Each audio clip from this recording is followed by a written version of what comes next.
விவசாயத்தில் உயிர் தொழில்நுட்பம் எவ்வளவு பாதுகாப்பானது? காலநிலை மாற்றம், நிலம் மற்றும் நீர் போன்ற வரையறுக்கப்பட்ட வளங்கள், உணவு விரயம், போஷணை குறைபாடு, பூச்சிகள் மற்றும் தாவர நோய்கள் ஆகியவை இன்று நாம் எதிர்கொள்ளும் சில முக்கிய சவால்களாகும். நவீன உயிர் தொழில்நுட்பத்தின் மூலம் இந்த சவால்களில் பலவற்றை எதிர்கொள்ள முடியும். ஆனால் அவை பாதுகாப்பானவையா என்ற கேள்வி அப்படியேதான் உள்ளது.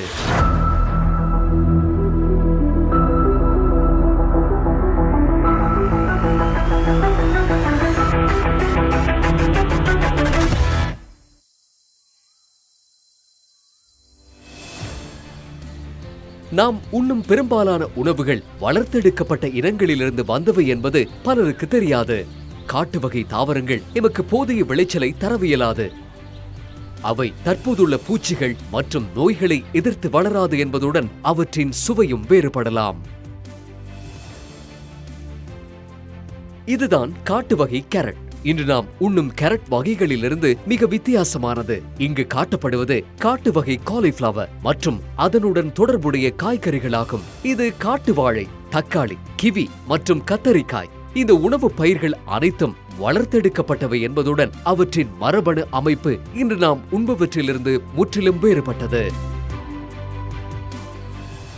பல வருடங்களாக உலகளாவிய உணவு சவால்கள், குறுக்கு இனப்பெருக்கம் மற்றும் தேர்ந்தெடுக்கப்பட்ட இனப்பெருக்கம் போன்ற பாரம்பரிய இனப்பெருக்க தொழில்நுட்பங்கள் மூலம் தீர்க்கப்பட்டு வருகின்றன.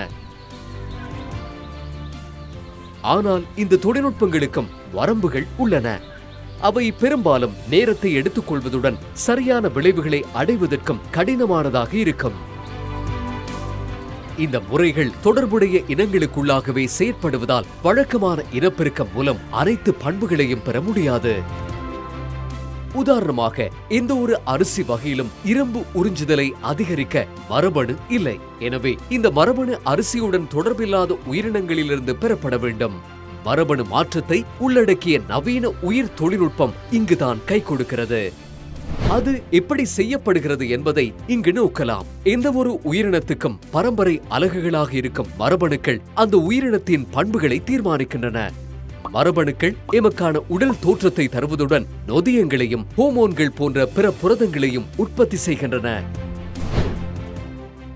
ஒரு உயிரினத்தில் ஒரு புதிய விரும்பத்தகுந்த பண்பை உருவாக்குவதற்கு ஒரு நன்கொடை உயிரினத்திலிருந்து குறித்த பண்புக்கு காரணமான மரபணுவை எடுத்து இந்த உயிரினத்திற்குள் உட்புகுத்தலாம். உதாரணமாக, பூச்சிகளை கொல்லும் புரதத்தை உற்பத்தி செய்யும் ஒரு பாக்டீரியா உள்ளது.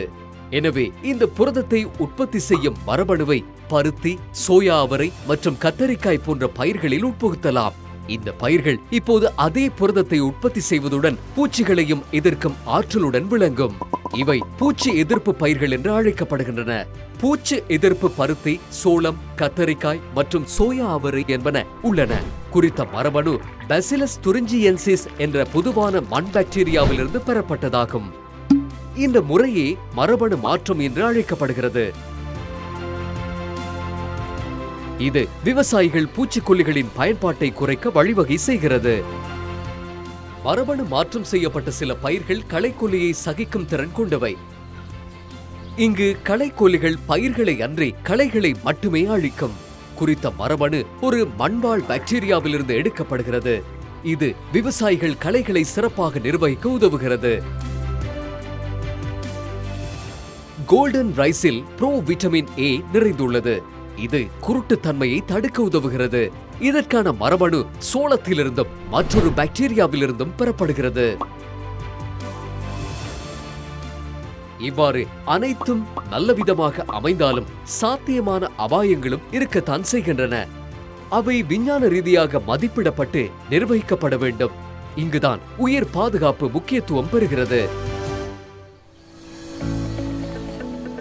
புரதங்களை எதிர்க்கும் தன்மையை பூச்சிகள் அடைதல், பயிர்களும் அதிக களைகளுடன் கூடியதாகவும் கட்டுப்படுத்த கடினமானதாகவும் இருத்தல், காட்டு அல்லது பிற மரபணு மாற்றப்படாத வகைகளுடனான குறுக்கு மகரந்த சேர்க்கை, தாவர உயரம் மற்றும் வளரும் முறைகளில் தீங்கு விளைவிக்கும் மாற்றங்கள் என்பவற்றை குறிப்பிடலாம்.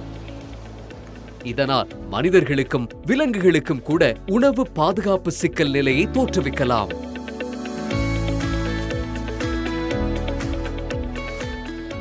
எனவே மரபணு மாற்றப்பட்ட பயிர்கள் அங்கீகரிக்கப்பட்டு வணிக பயன்பாட்டுக்கு ஏற்றுக்கொள்ளப்படுவதற்கு முன் மனிதர்கள், விலங்குகள் மற்றும் சூழல் பாதுகாப்பை கருத்தில் கொள்வது மிக அவசியமாகும். உயிர் பாதுகாப்பு இங்குதான் ஆரம்பமாகிறது.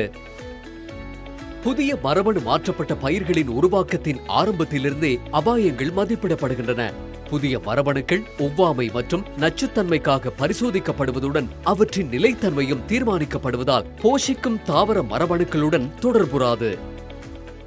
விலங்குகளுக்கு உணவளிக்கும் சோதனைகள் உட்பட பல்வேறு முறைகள் மூலம் உணவு பாதுகாப்பு மதிப்பிடப்படுகிறது. அனைத்து மரபணு மாற்றப்பட்ட பயிர்களும் அவற்றின் வழக்கமான ஒத்த பயிர்களுடன் அதே அளவிலான ஊட்டச்சத்து அல்லது ஊட்டச்சத்து எதிர்ப்பு ஆகியவற்றை கொண்டிருக்க வேண்டும். இது கணிசமான சமநிலை என அழைக்கப்படுகிறது.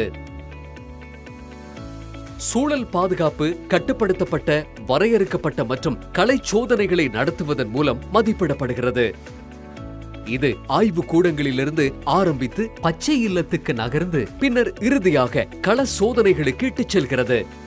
நன்மை செய்யும் பூச்சிகளுக்கு எதிர்பாராத பாதிப்புகள், மண் மற்றும் அதன் உயிரினங்களில் மாற்றம், வனவிலங்குகளுக்கு பாதிப்பு, காட்டு வகைகளுடன் குறுக்கு மகரந்த சேர்க்கை போன்ற ஏதேனும் எதிர்பாராத தாக்கம் ஏற்படுமா?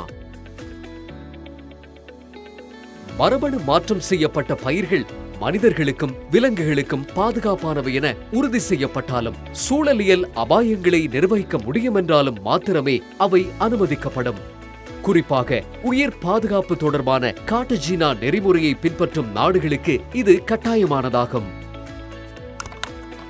உயிர் பாதுகாப்பு தொடர்பான கார்டஜினா நெறிமுறையில் இலங்கை கையொப்பமிட்டுள்ளது என்பதுடன் அதில் 2000ஆம் ஆண்டு கையொப்பமிடப்பட்டு 2004ஆம் ஆண்டு அங்கீகரிக்கப்பட்டது என்பது குறிப்பிடத்தக்கது. நவீன உயிர் தொழில்நுட்பத்தின் விளைவான GMOக்களின் பாதுகாப்பான கையாள்கை, பரிமாற்றுகை மற்றும் பயன்பாட்டை உறுதி செய்வதை இந்த நெறிமுறை நோக்கமாக கொண்டுள்ளது. உயிர் பாதுகாப்பு தொடர்பான கார்டஜினா நெறிமுறையின் கீழ் கடமைகளை நிறைவேற்ற இலங்கை 2005இல் தேசிய உயிர் பாதுகாப்பு கட்டமைப்புடனான வேலை திட்டத்தையும் தேசிய உயிர் பாதுகாப்பு கொள்கையையும் தயாரித்தது. தேசிய உயிர் பாதுகாப்பு கட்டமைப்பு வேலை திட்டம் கட்டாய அபாய மதிப்பீடு மற்றும் தீர்மானிப்பதில் பொதுமக்கள் பங்கேற்பு ஆகியன உள்ளடக்கப்பட்ட விதத்தில் உயிர் பாதுகாப்பு ஒழுங்குமுறை செயன்முறையை வரையறுக்கிறது. இலங்கையின் சுற்றாடல் அமைச்சு உயிர் பாதுகாப்பு தொடர்பான கார்டஜினா நெறிமுறைக்கான மத்திய நிலையமாகும். சரியான அபாய மதிப்பீட்டின் மூலம் இலங்கையில் உயிர் பாதுகாப்பு கட்டமைப்பை நடைமுறைப்படுத்துவதற்கு பல திறமையான அதிகார சபைகள் ஆதரவளிக்கின்றன. இந்த தேசிய உயிர் பாதுகாப்பு திட்டம் ஐக்கிய நாடுகள் சபையின் உணவு மற்றும் விவசாய அமைப்பின் தொழில்நுட்ப ஆதரவுடனும் உலக சுற்றாடல் வசதி அமைப்பின் நிதியுதவியுடனும் சுற்றாடல் அமைச்சினால் செயற்படுத்தப்படுகிறது. உயிர் பாதுகாப்பு தொடர்பான கார்டஜினா நெறிமுறைக்கிணங்க தேசிய உயிர் பாதுகாப்பு கட்டமைப்பை திறம்பட செயற்படுத்துவதற்காக இலங்கையின் ஒழுங்குமுறை, நிறுவன மற்றும் தொழில்நுட்ப திறனை வலுப்படுத்துவதே இதன் நோக்கமாகும்.